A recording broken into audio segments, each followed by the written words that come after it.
Ya.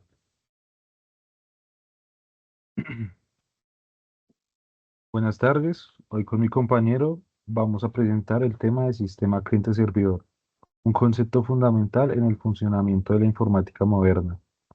Prácticamente todos los servicios digitales que utilizamos, como redes sociales, bancos, correo electrónico, videojuegos online, aplicaciones en la nube e incluso procesos internos de empresas, funcionan gracias a este modelo. La idea es que un equipo o programa solicita algo, este sería el cliente, y otro equipo o programa responde, el cual sería el servidor. Este intercambio es tan básico como poderoso. Gracias a él se puede compartir información, procesar grandes volúmenes de datos, controlar el acceso de recursos, mantener sistemas funcionando para miles o millones de usuarios. En esta presentación les explicaremos básicamente lo que es el modelo, cómo se plantea, cómo funciona paso a paso, sus características, ventajas, algunas desventajas y algunos ejemplos reales y prácticos del tema. Entonces, ¿qué es el modelo cliente-servidor? Lo primero es diferenciar entre un modelo y un sistema. Para empezar, el modelo cliente-servidor es una idea teórica más que todo. No habla sobre programas específicos, sino de cómo se debe organizar la comunicación entre dos partes. El cliente, dispositivo, una aplicación o un proceso que inicia la comunicación solicitando un servicio o datos. Ejemplos, puede ser un navegador, una app móvil, una herramienta de consultas. Y está el servidor, que puede ser un programa, una máquina que espera solicitudes, las procesa y les devuelve un resultado. Un ejemplo de este sería, por ejemplo, un servidor web, un servidor de bases de datos, un servidor de correo. Este modelo define aspectos varios como, por ejemplo, cómo se dividen las responsabilidades entre ambas partes, cómo viaja la información entre ellos, qué tipo de protocolos se usan y cómo se maneja la comunicación en la red. No depende de un lenguaje o programa, tanto puede implementarse con Python, como con Java, como con C++, Node.js, servicios cloud, etcétera. Se puede implementar con muchos otros. Por otro lado, tenemos lo que es un sistema cliente-servidor. El sistema cliente-servidor es una implementación real del modelo. Aquí ya hablamos de procesos concretos, un servidor que está escuchando en un puerto específico, programas ejecutándose constantemente, clientes conectándose desde distintas máquinas, canales reales de comunicación como TCP o HTTP. Ejemplos reales de sistemas como este puede ser Apache como un servidor web, MySQL como un servidor de bases de datos, SSHD como un servidor de acceso remoto, Google Cloud o AWS como un servidor de la nube. Y unos ejemplos de clientes pueden ser, por ejemplo, los navegadores como Chrome, aplicaciones como MySQL, Workbench, aplicaciones móviles conectándose a un backend o comandos como SSH en Linux, por ejemplo.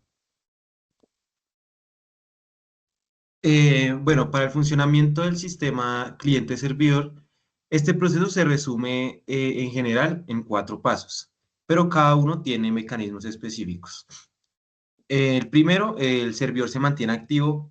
En un servidor se ejecuta continuamente, se queda escuchando en un puerto, por ejemplo, 80 para HTTP, y espera solicitudes usando protocolos como TCP y IP.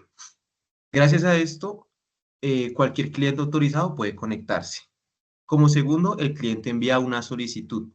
El cliente genera una petición, como por ejemplo, un navegador solicita una página web con un GET, una app envía un JSON con datos para guardarlos, un usuario intenta iniciar sesión, envía usuario contraseña. Todos estos son solicitudes que se envían por la red y son empaquetados en protocolos como HTTP, HTTPS, SSH o SMTP.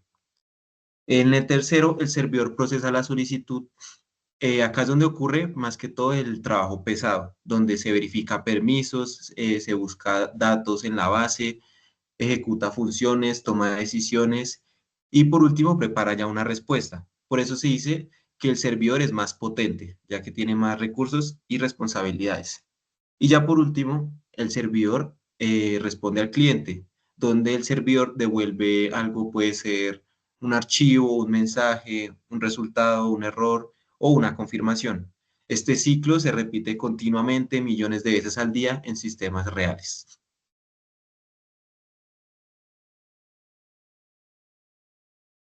A continuación les estaré comentando sobre las características principales que tenemos del tema, como por ejemplo tenemos la conectividad por red, ya que todo esto ocurre a través de una LAN, una WAN o un Internet. Sin una red no se puede haber una comunicación fluida. Tenemos procesamiento distribuido. El cliente hace una parte del trabajo, por ejemplo, la interfaz o validaciones básicas, y el servidor hace la parte crítica. Procesa datos, almacena información, aplica reglas. Tenemos también la centralización de servicios, ya que los datos y la lógica importantes están en un solo servidor, lo que facilita copias de seguridad, actualizaciones y seguridad.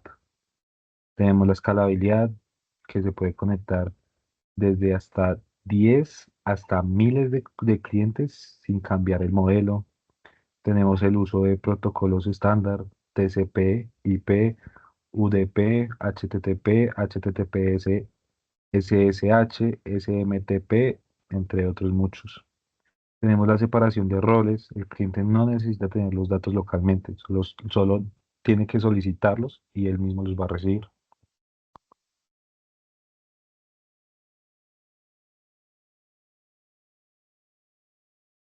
Bueno, como ventajas y desventajas, tenemos más que todo que el sistema cliente-servidor tiene una administración centralizada. Todo se gestiona desde el servidor. También tiene una seguridad mucho más controlada por los permisos, el cifrado y accesos que se manejan en un solo lugar. También tenemos un mejor rendimiento. El servidor puede tener más capacidad que una máquina cliente. La reutilización de servicios, porque varios clientes pueden usar el mismo servidor y menos carga de clientes. Incluso un celular puede conectarse sin problemas. Y como desventajas, pues no tenemos muchas, pero sí las tiene como que un solo punto de fallo. Si el servidor cae, todos los clientes quedan sin servicio. La dependencia a la red, como mencionaba mi compañero, sin conexión, ya si no hay una red ni una conexión, ya no funciona. Y la posible saturación, si hay demasiadas solicitudes, el servidor y el servidor no está preparado, se cae. A continuación les daré un par de ejemplos reales del tema. Por ejemplo, tenemos por un lado en navegadores web, tenemos por ejemplo un cliente podría ser Chrome o Firefox, el cual solicita páginas, archivos, imágenes, entre otros más. Y el servidor, por ejemplo, podría ser un Apache, el cual les devuelve al cliente un HTML, un CSS, un JavaScript y unos datos. Tenemos también en sistemas bancarios, por ejemplo, tenemos la app del banco como un cliente y los servidores del banco son los que procesan las transacciones, verifican los saldos, aplican las reglas de seguridad y demandan mucha seguridad y disponibilidad.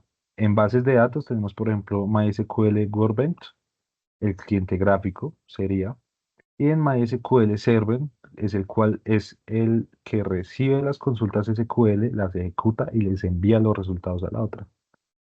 Servicios de la nube, por ejemplo, tenemos un cliente, tenemos por ejemplo como cliente una aplicación móvil o una página web y el servidor podría ser una AWS, Azure o Google Cloud, manejando almacenamiento, autenticación, APIs, etcétera, entre muchos más.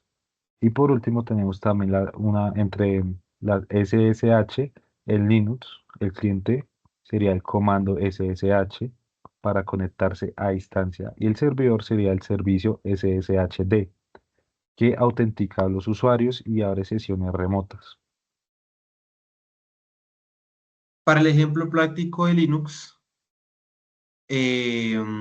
tenemos los principales, que es el SSHD, el servicio de acceso remoto seguro, el MySQL Server, el servidor de bases de datos relacional, el BSFTPD, que es un servidor FTP para transferir archivos, y el Apache 2, un servidor web que entrega páginas y APIs.